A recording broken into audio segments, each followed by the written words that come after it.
أعوذ بالله من الشيطان الرجيم. بسم الله الرحمن الرحيم.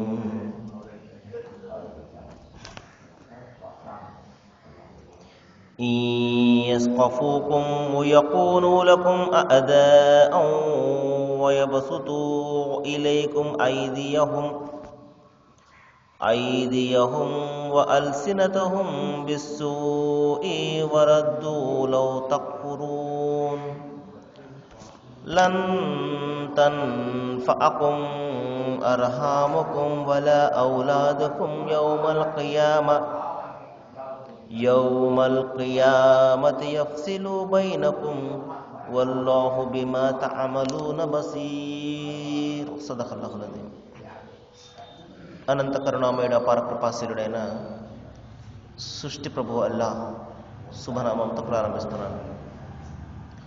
సోదరులారా, సోదరిమణులారా, అయ్యలారా, అమ్మలారా, అస్సలాము అలైకుం రహమతుల్లాహి వబరకాతుహు. దీని అర్థం, సర్వలోక ప్రభువు సర్వేశ్వరుడు మనందరి దైవం అల్లాహ్ మనందరిపై శుభాలను, శాంతిని, కారుణ్యాన్ని కురిపించునుగాక. ఆమీన్. ఇంతవరకు మనము మానవులందరి కోసము మానవాళి ప్రభు వల్ల తన చివరి ప్రవక్త మహాప్రవక్త ముహమ్మద్ సల్లల్లాహు అలైహి వసల్లం వారిపై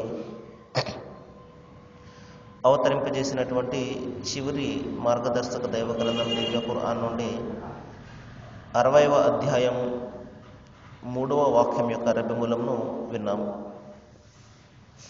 మహాశయులారా, అంతిమ దైవ గ్రంథం దివ్య ఖురాన్ మనకు అర్థం కావాలి అంటే ఈ గ్రంథం మరి అవతరింపజేయబడినటువంటి ప్రవక్త ముహమ్మద్ సల్లల్లాహు అలైహి వసల్లం వారి యొక్క జీవితాన్ని కూడా మనం కొంచెం అర్థం చేసుకోవాలి.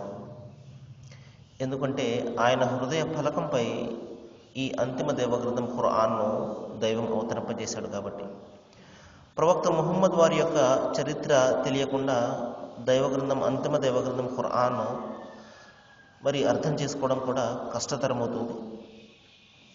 మహాప్రవక్త ముహమ్మద్ సల్లల్లాహు అలైహి వసల్లం వారు మరి నేటికి సుమారు 1500 సంవత్సరాలకు పూర్వము మక్కా నగరంలో జన్మించారు. సరిగ్గా ఇదే నెలలో రబీఉల్ అవ్వల్ అనే ఈ నెలలోనే ఆయన జన్మించడం జరిగింది. మరి ఆయన ఒక 40 సంవత్సరాల పాటు మక్కా నగరంలో అతి సాధారణమైనటువంటి జీవితం గడిపారు. మరి పుట్టకముందే తన తండ్రిని కోల్పోయారు. పుట్టిన 6 సంవత్సరాలకు తన తల్లిని కూడా ఆయన కోల్పోయారు. ఈ విధంగా 6 సంవత్సరాల ప్రాయంలో ఆయన పూర్తిగా అనాథులైపోయారు. అందుకే మహాప్రవక్త ముహమ్మద్ సల్లల్లాహు అలైహి వసల్లం వారు అనాథుల పట్ల అమితమైనటువంటి ప్రేమను కనబరిచేవారు. ఎందుకంటే ఆయన స్వయంగా ఒక అనాథ కాబట్టి.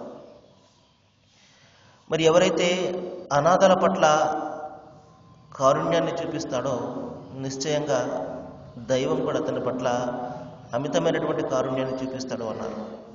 మరి మీ మనసు మెత్తబడాలి అంటే అనాథల తలను మీరు నిమ్మరండి అని మహాప్రవక్త వారు అనేక సందర్భాల్లో చెప్పడం జరిగింది. ఈ విధంగా మరి చిన్నతనంలో తన పినతండ్రి పోషణలో ఆయన గడపడం జరిగింది. 40 సంవత్సరాల వరకు ఆయన మరి ఒక ప్రభావవంతమైనటువంటి జీవితాన్ని మక్కా ప్రజల ముందు చూపించారు. ఏనాడు కూడా అబద్ధం అనేది ఆడనటువంటి వ్యక్తిగా, నమ్మదగినటువంటి వ్యక్తిగా ఆయనను ప్రజలందరూ కూడా పిలుచుకునేవారు. ఇది ఆయనకు ప్రవక్త పదవి రాకముందు మక్కా ప్రజలకు ఆయన చూపించినటువంటి జీవితం. మరి ఆయన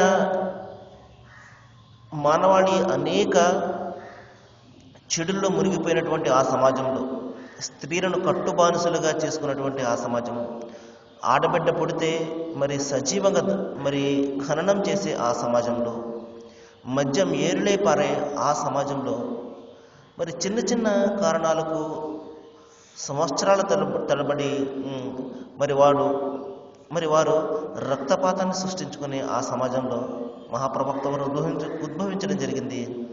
మరి వారందరినీ కూడా ఈ చెడుల నుండి ఆయన బయటకు తీసి కేవలము దైవభీతి ప్రాతిపదికన దైవం మిమ్మల్ని చూస్తున్నాడు, మీరు ఆయన ముందు సమాధానం చెప్పుకోవాలి అన్న దైవభీతి ప్రాతిపదికన మరి వారందరినీ కూడా ఆయన కేవలము 23 సంవత్సరాలలో ఆయన మార్చివేయడం జరిగింది. మానవ చరిత్ర గతినే ఆయన 23 సంవత్సరాల్లో మార్చి చూపించారు మహాశైలారా. ఈ విధంగా ఆయన 40వ సంవత్సరంలో దైవం ఆయనకు ప్రవక్త పదవిని ఇచ్చి అంతిమ దైవ గ్రంథం ఖురాన్ యొక్క అవతరణను ప్రారంభించడం జరిగింది. సుమారు 23 సంవత్సరాల పాటు, అంటే ఆయనకు 63 సంవత్సరాలు వచ్చే వరకు అంతిమ దైవ గ్రంథం ఖురాన్ నిరాటంకంగా నిరంతరాయంగా కొద్దిగా మరి ఆయన హృదయ బలకంపై దైవం తన దూత ద్వారా అవతరింపజేశాడు. ఆయన తన శిష్యుల చేత కంఠస్థం చేయించి మరి మానవాళికి ఆయన అందజేయడం జరిగింది. ఆయన దైవం వద్దకు చేరుకున్న మరుసటి సంవత్సరంలోనే ఈ గ్రంథము ఒక పుస్తకం రూపంలో మరి రావడం జరిగింది. అప్పటి వరకు అందరికీ కూడా ఇది కంఠస్థ రూపంలో ఉండింది. ఆ తర్వాత ఒక పుస్తకం రూపంలో రావడం జరిగింది. మరి ఆనాడు అవతరింపజేయబడినటువంటి ఆ గ్రంథం నేటికి కూడా మరి అది అందుబాటులో ఉన్నది. రష్యా దేశంలో తాష్కెంట్లో ఒక గ్రంథాలయం ఉన్నది, ఒక ఎగ్జిబిషన్ ఉన్నది.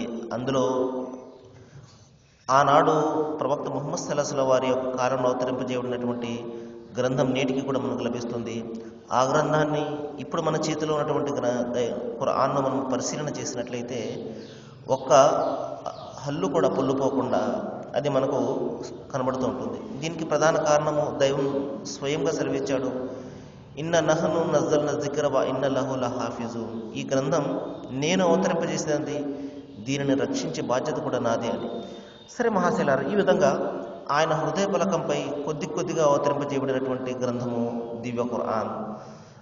మనిషి ఎదుర్కొనే సమస్యలు, అతని ప్రశ్నలకు జవాబిచ్చుకుంటూ ఒక పరిపూర్ణమైనటువంటి మార్గదర్శకత్వంగా మరి 23 సంవత్సరాల పాటు అవతరింపజేయబడినటువంటి గ్రంథం ఇది. మహాప్రవక్త ముహమ్మద్ సల్లల్లాహు అలైహి వారు మరి ఏదైతే ఆయన అంతిమ దైవగ్రంథం ఖురాన్లో దైవం ఆజ్ఞాపించాడో అదే మానవాళికి బోధించారు. ముందుగా తను స్వయంగా ఆచరించి చూపించారు. ఏదైతే ఆయన ఆచరించారో అదే ఆయన బోధించారు, ఏదైతే ఆయన బోధించారో అదే ఆయన ఆచరించి చూపించారు. అందుకనే మహాప్రవక్త వారిని నడిచే ఖురాన్ అని చెప్పేసి పిలిచేవారు. అంటే ఖురాన్ బోధనలకు అనుగుణంగా ఆయన జీవితం ఉండింది అని. ఒక సందర్భంలో ప్రవక్త ముహమ్మద్ సల్లల్లాహు అలైహి వారి వద్దకు ఒక వ్యక్తి వచ్చి, ఓ ప్రవక్త, నేను మిమ్మల్ని అమితంగా ప్రేమిస్తున్నాను అనగానే ప్రవక్త వారు, నన్ను ఎవరైతే ప్రేమిస్తారో వారు బీదరికానికి సిద్ధపడి ఉండండి అని చెప్పడం జరిగింది. అంటే బీదరికం వస్తుంది నన్ను మీరు విశ్వసించినట్లయితే. ఎందుకంటే ఈ ప్రపంచపు తలుకు బెలుకలకు లొంగకుండా మీరు జీవితం గడపవలసి ఉంటుంది. ఎవరైతే తన మనోకాంక్షల దాస్యాన్ని చేయకుండా ఉంటాడో నిశ్చయంగా అతనికి బీదరికమే వస్తుంది. ఎందుకంటే అతను విచ్చలవిడిగా అక్రమమైనటువంటి మార్గాల్లో డబ్బు సంపాదించడానికి ఎంత మాత్రం కూడా ప్రయత్నం చేయడు. కాబట్టి వడ్డీ అనే భయంకరమైనటువంటి భూతం మనం చూస్తున్నాం మహాశైలారా. గత 4 రోజులుగా ఈ భయంకరమైనటువంటి వడ్డీ భూతం యొక్క పీడన బారిన పడినటువంటి అనేక ఆడబిడ్డల గాథలు మనము పేపర్లో ప్రతిరోజు కూడా చూస్తున్నాము. ఈ విధంగా ఈ భయంకరమైనటువంటి ఈ రక్కసి ఎంతమంది జీవితాలను మరి ఛిద్రం చేసేసిందో, నాశనం చేసేసిందో మనం చూస్తూనే ఉన్నాం. ఎందుకంటే దైవం ఇచ్చినటువంటి ఆజ్ఞకు వ్యతిరేకంగా ఎప్పుడైతే మనిషి మరి డబ్బు సంపాదించడానికి ప్రయత్నం చేస్తాడో అది కొంతకాలం వరకు అతని వద్ద ఉంటుంది. అంతిమ దైవగ్రంథం ఖురాన్లో సృష్టి ప్రభువు తెలియజేస్తున్నాడు, ఎవడైతే వడ్డీ తింటాడో వాడు శైతాను పట్టినటువంటి ఉన్మాది లాంటి వాడు అని చెప్పడం జరిగింది. ఉన్మాది అంటే పిచ్చివాడు. పిచ్చివాడికి శైతాను పడితే ఎంత భయంకరంగా ఉంటుందో అటువంటి పరిస్థితి ఉంటుంది. అతడు తన పరభేదం ఉండదు. అతని హృదయం గట్టిగా రాయి మాదిరిగా మారిపోతుంది. అతని హృదయంలో ప్రేమ అనేది ఉండదు. ఎదుటివాడు ఎంత బాధపడుతున్నాడో, మరి ఎదుటివాడు ఎంత కష్టపడుతున్నాడో అతను ఆలోచన చేయడు. డబ్బు వస్తుందా రాదా ఇదే అతను ఆలోచన చేస్తాడు. మరి ఆ డబ్బును అతని నుండి తీసుకోవడానికి అన్ని రకాల మార్గాలను కూడా మరి అతను అన్వేషిస్తూ ఉంటాడు. ఈ విధంగా మనం చూస్తున్నాం మహాశిలారా. ఎప్పుడైతే మనిషి తన సృష్టికర్త ఇచ్చినటువంటి ఆజ్ఞకు, ఆయన ధర్మానికి వ్యతిరేకంగా ఎప్పుడైతే మరి నడుచుకుంటాడో నిస్సందేహంగా అతను బాగుపడటం, సమాజం కూడా సర్వనాశనం అయిపోతుంటుంది. చూడండి, ఇక్కడ దైవం తెలియజేస్తున్నాడు, ప్రళయం నాడు మీ బంధుత్వాలు కానీ మీ సంతానం కానీ మీకు ఏ మాత్రం కూడా పనికిరావు. ఆ రోజున అల్లా మీ మధ్య ఎడబాటును కలిగిస్తాడు. ఎందుకంటే ఆయన మీ కర్మలను చూస్తూ ఉన్నాడు. మహాశైలారా, మనమందరం కూడా కష్టపడేది మన భార్య బిడ్డలు బాగుండాలి, వాళ్ళు ఆనందంగా ఉండాలి అనే ప్రతి భర్త కూడా, ప్రతి తండ్రి కూడా కష్టపడుతూ ఉంటాడు. మరి అటువంటిది మన భార్య, మన బిడ్డలు మనకు వ్యతిరేకంగా ఉన్నట్లయితే, వాళ్ళ మధ్య మనకు ఎడబాటు వచ్చినట్లయితే మన పరిస్థితి ఏ విధంగా ఉంటుంది ఒకసారి ఆలోచన చేయండి. ఎవరి కోసమైతే ఈ ప్రపంచం అంతా కూడా మరి పగలు రేయి తేడా లేకుండా కష్టపడుతూ వాళ్ళను ఆనందింపజేయడానికి ప్రయత్నం చేస్తూ ఉంటామో, అటువంటి వాళ్ళు మీకు నాకు సంబంధం లేదు అని వాళ్ళు తప్పించుకుంటే మనిషి పరిస్థితి ఏ విధంగా ఉంటుందో ఒకసారి ఆలోచన చేయండి. మనం చదువుకున్నాం చిన్నప్పుడు వాల్మీకి కథ. మరి వాల్మీకి పాపాలు చేస్తున్నప్పుడు తన భార్యతో అడుగుతాడు, నేను చేస్తున్నటువంటి ఈ పాపాలు మరి అందులో నీకు కూడా భాగం ఉంది కదా, నీవు దాన్ని మోస్తావా అంటే భార్య అంటుంది, మీ పాపాలతో నాకు సంబంధం లేదు, అది మీ బాధ్యత అని. అప్పుడు ఆ వాల్మీకిలో పరివర్తన కలుగుతుంది. మహాశైలారా, మన పరిస్థితి కూడా అదే విధంగా ఉంటుంది. మనము ఆ రోజున మనిషి తన భార్య వద్దకు వెళ్తాడు, నేను నీకోసం అనేక విధాలుగా కష్టాలు పడ్డాను కదా. దైవం మరి ఏదైతే చేయవద్దు అని ఆజ్ఞాపించాడో అది ఆ విషయాలు చేస్తూ నేను వడ్డీ రూపంలో, ఆ రూపంలో, ఈ రూపంలో ఏదో ఒక విధంగా ప్రజలను పీడించి డబ్బును సంపాదించి నీకు నగలు చేయించాను, అవి చేయించాను, ఇవి చేయించాను కదా, ఇన్ని తప్పులు చేశాను నీకోసమే. మరి ఈ రోజున నా తప్పులలో నువ్వు పాలు పంచుకుంటావా అంటే భార్య మరి కరాఖండిగా చెప్పేస్తుంది, నాకు మీ తప్పులతో, మీ పాపాలతో ఏ మాత్రం కూడా సంబంధం లేదు. మీ పాపాలు మీయే, నా పాపాలు నావే, నా కర్మలు నాకు, మీ కర్మలు మీకు అని ఆ రోజున ఇక్కడ ప్రపంచంలో చెప్పవచ్చు, నేను మీ వెంట ఉంటానండి, మీ తోడు ఉంటానండి అని చెప్పేసి. కానీ మహాశైలారా, పరలోకంలో ఈ బంధాలు, ఈ బహుబంధాలు, ఈ అనుబంధాలు అన్నీ కూడా మరి తెగిపోతాయి. ఎవరి కర్మకు వారే బాధ్యులు. మహాశైలారా, దైవం అదే హెచ్చరిస్తున్నాడు, మీరు ఏదైతే చేసుకుంటారో అదే మీ వెంట వస్తుంది. లేదంటే నేను ఎన్ని తప్పులు చేసినా నేను పలానా ఆయన నా పాపాలకు మరి ఆయన నెత్తి మీద వేసుకుంటారు, ఆయన మరి నా పాపాలను మోస్తారు, కాబట్టి నాకు ఏ బాధ కూడా ఉండదు. మహాశైలారా, ఇటువంటి కల్పితమైనటువంటి సిద్ధాంతాలతోటి మనిషి ఈ రోజున దైవానికి దూరంగా పోతున్నాడు. శైతాను మాయలో పడివేస్తున్నాడు మనిషిని. కాబట్టి వాడి మాయాజాలానికి లొంగకండి.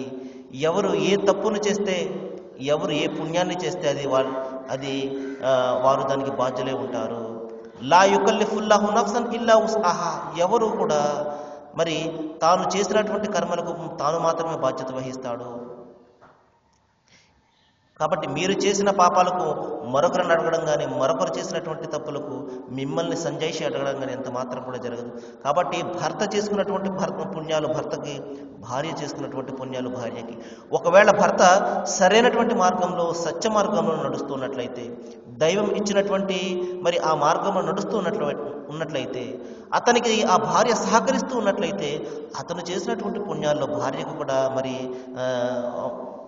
భాగం లభిస్తుంది. మహాశైలారా, మంచి ఎక్కడున్నా మనము దానికి సహకరించి సహాయం చేసినట్లయితే, చేసిన వాడితో పాటు మనకు కూడా పుణ్యం లభిస్తుంది.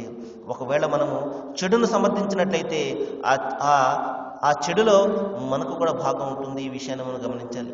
చేసేవాడికే కాదు, దాన్ని సమర్థించేవాడికి కూడా ఆ చెడులో భాగం ఉంటుంది. ఈ విషయాన్ని మనం గమనించాలి. కాబట్టి దైవం తెలియజేస్తున్నాడు, ప్రళయం నాడు మీ బంధుత్వాలు, మీ సంతానం మీకు ఏ మాత్రం కూడా పనికిరావు. ఇక్కడ ఊరంతా బంధువులు ఉండవచ్చు, అనేక మంది సంతానం ఉండవచ్చు, కానీ ప్రళయ దినం నాడు ఒంటరిగా నీవు నీ ప్రభువు ముందు నిలబడతావు.